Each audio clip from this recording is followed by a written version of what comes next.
before we moving on the Muslim rule in the Kashmir region, first of all we have to understand that what was the timeline of Muslim rule in the Kashmir region. It was started from the after the death of Kota Rani, and we have a Muslim Sultanate in the Kashmir region. Here we have the starting of the Shami dynasty from the Shah Mir, who named as a Shamsuddin. Shamsuddin was the first and founder of the Shami dynasty, and in this Shami dynasty we have two prominent ruler who rule in the Kashmir region as the come out of that best ruler in the Kashmir region. Before we are talking about both of Shihabuddin and Zain ul Abdin, we have to talk about the throne which was taken up to the 1428. So first of all, we have to understand that it is the throne, and that the timeline, the 1339 to 1348 to AD, we have an Shamuddin was the first ruler and first Shami dynasty established. From this person, Shahamsuddin, Shah was Shahमीर, and इससे ही हमारा जो मुस्लिम rule है वो start हो जाता है in Kashmir valley. And also we have to talk about, कहते हैं कि जो मुस्लिम रूल में जो सबसे बेहतर रूलर्स कहलाए हैं वह हैं शिहाबुद्दीन एंड जैन अल अब्दीन. जब हम इन दोनों रूलर के बारे में बात करते हैं तो काफ़ी ज़्यादा अच्छी अच्छी चीज़ें देखने को मिलती हैं, बट खूंखार टाइप के जो मुस्लिम रूलर थे उसमें से नाम आते हैं सिकंदर, अली शाह, कुतुबुद्दीन, एंड ये नाकारा रूलर्स कह सकते हैं. इनको कोई अच्छे काम तो नहीं किए थे, एट द सेम टाइम जो अच्छे काम जिन्होंने किए उसका मैंने जिक्र किया. शिहाबुद्दीन जो 1350 से लेकर 70 तक की सत्ता में आए थे. फिर उसके बाद जो है जो जैन अल अब्दीन जो है वो भी अच्छा काम करते हैं कश्मीर रीजन.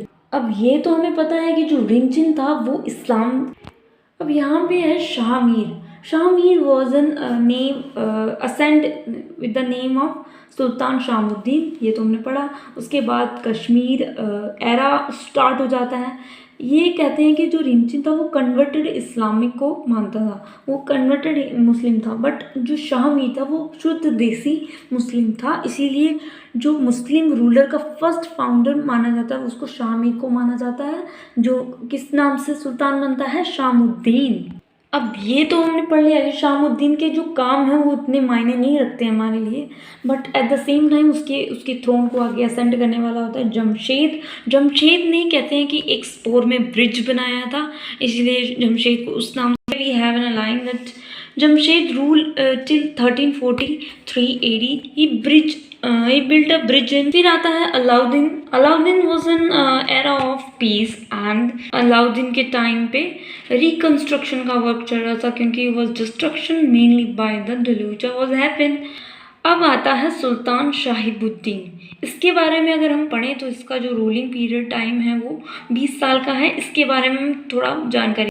अगर हम शिहाबुद्दीन के बारे में बात करें तो इसका जो एरा है 54 से लेकर 73 तक ये रूल करता है. लगभग मान लो 30 साल तक के शासन में रहता है. और कहते हैं कि शिहाबुद्दीन को ललित आदित्य कहा जाता है. ललित आदित्य कौन, जो रूलर रह चुका है एंशियंट टाइम में, और इसकी विक्ट्रीज़ को माना जाता है क्योंकि इसने बहुत सारी जगहों को विक्ट्रीज़ में हासिल किया था, कॉन्कर किया था. कंधार, गजनी, उसका जो किंगडम था वास्टली हर जगह में, मतलब कि उसने कब्जा कर लिया था. लद्दाख, गिलगित बल्टिस्तान, बल्टिस्तान, किश्तवाड़, जम्मू, चंबा, काबुल, ये सभी जगहों को उसने अपने कॉन्कर किया था, एक अपनी विक्ट्री को साइन. अब शहाबुद्दीन जो था वो एक लिबरल किस्म का व्यक्ति था. ये इसके आसार हमें पता चलते हैं. उसके कोर्ट कहते हैं कि जो शिहाबुद्दीन था वो एक लिबरल व्यक्ति था. वो सिर्फ मुस्लिम को ही तवज्जो नहीं दिया करता था क्योंकि उसके जो चीफ जो कोर्ट होता था उसमें 2 हिंदूज उसने मिनिस्टर बनाए थे, that is the Kota Bhatt and Uddeshri. 2 ऐसे हिंदू थे जो उसके रूल में काम कर रहे थे, उसके कोर्ट में काम करते थे. शिहाबुद्दीन ने एक टाउन को फाउंड किया था जिसका नाम शादीपुर कहा गया.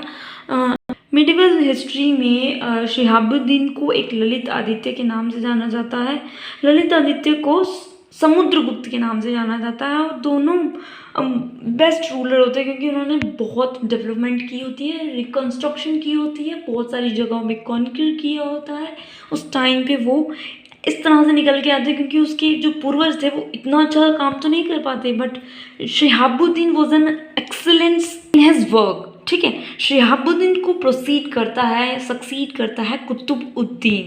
अब कुतुबुद्दीन की जो एरा है वो काफ़ी ज़्यादा नहीं है क्योंकि इसने अच्छा काम तो कहते हैं। जो कुतुबुद्दीन था उसका जो रियल नेम था उसका नाम था हिंदल। एंड कहते हैं जो क्या कहते हैं कुतुबुद्दीन था उसने एस्टैब्लिश किया था, एक सेंटर बना रखा था अपनी मिशनरी एक्टिविटीज़ के लिए और डिफरेंट पार्ट में इसको वैल्यू देता था मिशनरीज़। इसमें जो हेल्प करता था वो सैयद अली हमदानी था जो हमदन से आया था। कुतुबुद्दीन की जो है डेथ है वो 1389 को हो जाती है। जब वो मर जाता है तो उसकी जो डिसेंट है उसको उसके बड़े बेटे को मिलती है, उसका नाम होता है सिकंदर। तो सिकंदर सक्सीड करता है इन द 13 89 में। Sikandar was an cruel consider है ना क्रूअल राजा। कहते हैं कि जो सिकंदर था वो एक क्रूअल राजा था और उसने अच्छे काम नहीं किए थे, लोगों को बर्बाद करता था। और कहते हैं वो उसको औरंगजेब भी कहा जाता है कश्मीर का। कश्मीर में औरंगजेब जैसे हत्याएं करता था, हिंदुओं पे अत्याचार करता था, उस तरह से ये सिकंदर जो था वो कश्मीर पे लोगों को मारता पीटता और ज़बरदस्ती मिशनरियाँ बिठाता। और कहते हैं वो एक पहला इंडियन रूलर था जिसने सती सिस्टम के खिलाफ बोलने की, अबॉलिश करने की हिम्मत जुटाई थी। All Hindus are not willing to abolish the sati system, but Sikandar is only the one ruler of India territory who was done a good thing also, that he abolished the sati system as well. उसके time पे कनक्खी मुल्ला was built it. Sikandar की victories को अगर देखें तो उसने अपने ही भाई को मारा था हैदर नाम के, और उसने ओ हिंद वाली जगह को जीता था किसको डिफीट करके, फिरोज़ को डिफीट करके। और फिरोज़ की ही बेटी मीरा नाम की उससे सिकंदर क्या कर लेता है, शादी कर लेता है। अब इस तरह से जो सिकंदर का जो टाइम पीरियड था वो was very cruel and he was done very very bad things to the Kashmiri और जनता ऑफ द कश्मीर। अब देखिए सिकंदर के होते हैं 2 बेटी। अब सेकंड जो बेटा होता है जैन, उसको लोग बहुत चाहते हैं, इसीलिए वो क्या बन जाता है, वहाँ का रूलर बन जाता है। तो सिकंदर का ही सेकंड बेटा रूलिंग पार्टी में आ जाता है। पहले सुल्तान ज़ैन उल अब्दीन के नाम से वो अपनी नाम को इंट्रोड्यूस करता है। जब वो किंगशिप को अटेन करता है एज अ लोकल, लोग उनको बादशाह के नाम पे से भी जानते थे क्योंकि वो अच्छा काम करने में उसकी ज़्यादा एग्जिस्टेंस थी। कहते हैं कि जो ज़ैन उल अब्दीन था वो भी एक अच्छा कंसिडर किया जाता था अकबर, या जैसे अकबर ने काम किया था कश्मीर में, एंड अशोका के काम गिने जाते हैं एक अच्छी लिस्ट में। इस तरह से ज़ैन उल अब्दीन का भी जो टाइम पीरियड था was very tremendous, very good and well ruler was come up to by the Zain. But at the same time कहते हैं कि उसने 2 मॉन्यूमेंट्स बनाई थी जिसका नाम है Jama Masjid and कनक-ए-मुल्ला। कनक-ए-मुल्ला and Jama Masjid was built by the ज़ैन उल अब्दीन। अब क्या है कि अब सेकंड बेटा, अकॉर्डिंगली सिकंदर का पहला बेटा जो है वो रूलिंग में आना चाहिए, सक्सीडिंग होना चाहिए, बट उसका जो सेकंड बेटा था ज़ैन वो पहले आ गया था। 1413 में वो हट जाता है, उसको हटा दिया जाता है और उसको ही डिसेंड करता है अली शाह। तो Ali Shah was the first brother, first son of the Sikandar, then he had Zain. तो 1413 में अली शाह सक्सीड करता है, ठीक है, किसको, सिकंदर को, और बाल्टिस्तान ले लेता है अपने अंडर, कश्मीर की रूलिंग में ले लेता है। इस तरह से back up with this, we have in this timeline that सुल्तान सिकंदर का बेटा अली शाह, अली शाह के पहले जो सुल्तान सिकंदर की जो सत्ता होती है वो पहले कौन लेता है, क्या कहते हैं, जैन। बट जैन से पहले अली शाह क्या करता है, रूलिंग में आ जाता है। 1413 से 20 तक इसका जो शासनकाल है वो चलता है। Unpopular, not well as his brother. So we have a wrong information that Zain al-Abdin after the Ali Shah was succeeded. Ali Shah सबसे पहले सक्सीड करता है सिकंदर को और क्या कहते हैं बल्टिस्तान को अपनी कश्मीर रिजीम में लेता है। आफ्टर दैट उसका सेकंड सन जो होता है जैन अल-अब्दीन, तब जाके शासन करता है आफ्टर अली शाह। तो जैन अल-अब्दीन का जो शासनकाल है वो बहुत टाइम तक चलता है क्योंकि he was an finest ruler। and also we have to talk about the Ali Shah. Ali Shah किस तरह से हटता है, अली शाह को जाना होता है हज करने मक्का में। तो उसको जाते समय वो क्या करता है, शाही खान को कहता है कि भाई तू मेरे कुर्सी का ध्यान रखना तब तक मैं जब तक आता नहीं।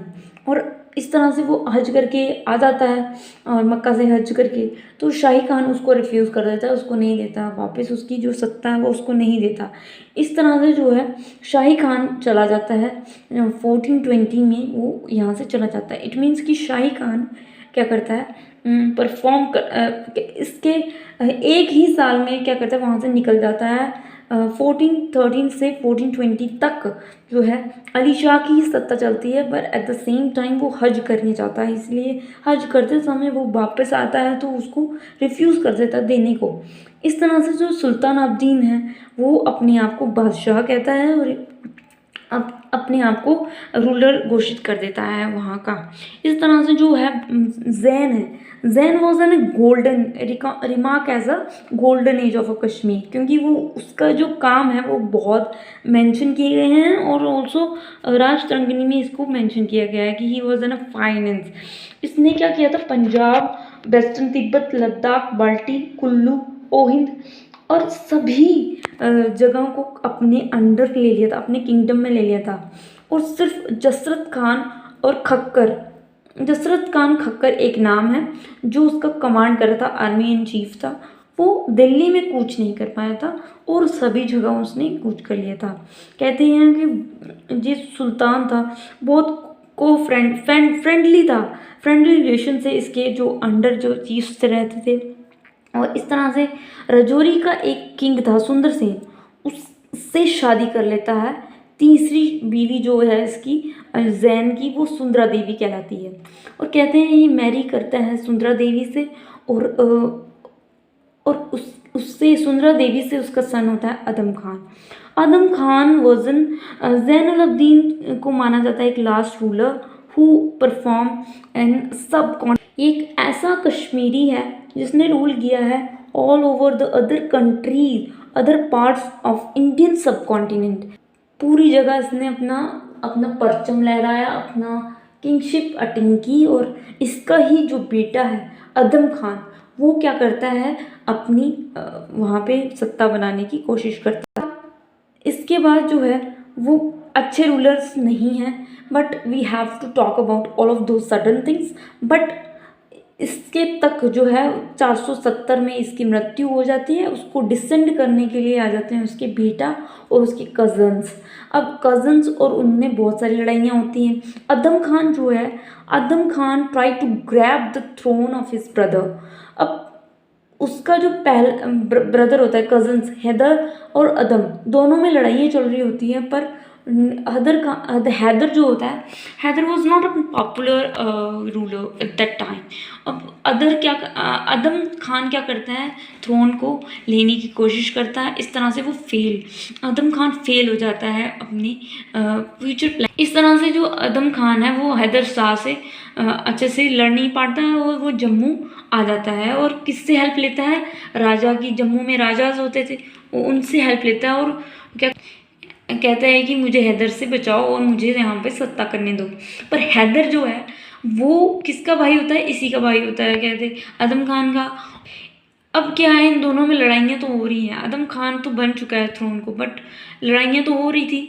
But at the same time कहते हैं कि 1472 में जो है मुग़ल कंटीजेंट, मुग़ल ने इसको मरवा देता है, क्योंकि अब ये वीक रूलर होता है। He was an non and proper guidance and कोई भी अच्छा काम उसने नहीं किया होता है जनता के लिए, इसीलिए नॉन पॉपुलरिटी की वजह से क्या करता है वो, मुग़ल उसको मार देते हैं। कहते हैं कि उसी साल हैदर भी हो जाता है, टेरेस से गिर जाता है और उसकी मृत्यु हो जाती है। इस तरह से जो हैदर और अदम है, दोनों में जो लड़ाई है वो दोनों ही मर जाते हैं 1472 में। अब 1472 में अब जगह खाली है, तो इसमें भी कोई आएगा, तो उसमें आता है हसन शाह। हसन शाह अब ये जो रूलर है वो सिर्फ अपना जो टाइम है वो एक्सपीडिशंस में लगाता है, बल्कि इसकी जो एक्सपीडिशंस होती हैं वो वेरियस टाइम फेलियर मार गई है। फेलियर मार गई इट मीन्स कि वो अपना जो एक्सपेडिशन करता है वो बहुत किंग के अकॉर्डिंग किंग का काम क्या होता है कि रूल करना, लोगों की हेल्प करना, पर ये तो अपने ही काम में व्यस्त है, एक्सपेडिशन करने में लगा है, और इसका भी रूलिंग पीरियड अच्छा नहीं होता, वो भी मर जाता है, डेड हो जाता है। कितने में? 1484 में। अब 1484 से लेके अब 1528 तक, अब इन दो रूलर्स के बारे में बहुत जानकारी लेनी है कि मोहम्मद शाह की अब इनका ही जो डिसेंड होता है वो मोहम्मद शाह होता है। मोहम्मद शाह बहुत छोटा होता है, उसकी जगह 7 मंथ का होता है, वो नहीं करवाता, इसीलिए उसकी जगह कौन आ जाता है? सैयद हसन। तो Syed Hasan as a Regent काम करता है और मोहम्मद शाह क्या बना दिया जाता है? रूलर। पर जो कहते हैं कि जो हसन था वो इतना पॉपुलर नहीं था लोगों के बीच में, और नहीं उसने काम किए हैं, इसीलिए वो क्या है, उसको नॉन पॉपुलर कैटेगरी में डाल दिया गया है। 1486 से लेके 1528 तक इनकी बीच खर्चातानी चलती रहती है। 1486 से लेकर 1528 तक नेक्स्ट 40 ईयर्स के लिए कहते हैं कि जो मोहम्मद शाह है, और क्या कहते हैं उसका जो फादर का क्या कहते हैं कज़न था, चाचा जी हैं, चाचा जी मोहम्मद शाह के जो चाचा जी हैं वो दोनों आपस में लड़ाइयाँ करते रहते हैं एक दूसरे को। पहले मोहम्मद शाह करता है रूल, फिर उसके बाद फ़तेह शाह करता है, फ़तेह शाह फिर मोहम्मद शाह, फिर मोहम्मद शाह फिर फ़तेह शाह। अब मोहम्मद शाह का जो बेटा होगा वो छोटा ही होगा, फ़तेह शाह वॉज एन चाचा ऑफ मोहम्मद शाह, क्योंकि वो उसके पापा का कज़न था। इसीलिए जो फ़तेह शाह है, अब इसका बेटा भी आगे आके कहेगा कि मुझे भी मिनिस्ट्री दी जाए। अब देखिए यहाँ पे 1486 तक यहाँ पे मोहम्मद शाह जो है वो किसके कंधे पे बंदूक रख के क्या कहते हैं वो छोटा होता है, इसीलिए हसन भाई हकी जो है वो काम करते हैं, मतलब कि लगभग 4-5-6 साल, ठीक है। तो उसके बाद जो है वो नेक्स्ट 40 ईयर्स की बात कर रहे हैं, तो वो मोहम्मद शाह और फ़तेह शाह के बीच में लड़ाइयाँ होती रहती हैं। वो कहता है मुझे शासन में आना, और वो कहता है मुझे शासन में आना, इसीलिए दोनों का टेन्योर है वो 2-2 टाइम का है। अब इसकी जो बड़ा आगे से जो हम पढ़ने वाले हैं वो 15th सेंचुरी से चक्स क्या करेंगे, मोहम्मद शाह को रिमूव करेंगे in the 1528। After that we are talking about the Fateh Shah का ही बेटा नाजुक शाह क्या करेगा, रूल करेगा। इस तरह से मोहम्मद शाह और फ़तेह शाह का बेटा नाजुक शाह के बीच में ऐसे डिक्लाइनमेंट आ रही है। यहाँ से हमें चक्स मिलेंगे। After we talking about here we have to talk about 1486 से आगे वाली वीडियो में हम बात करेंगे। Thank you for listening.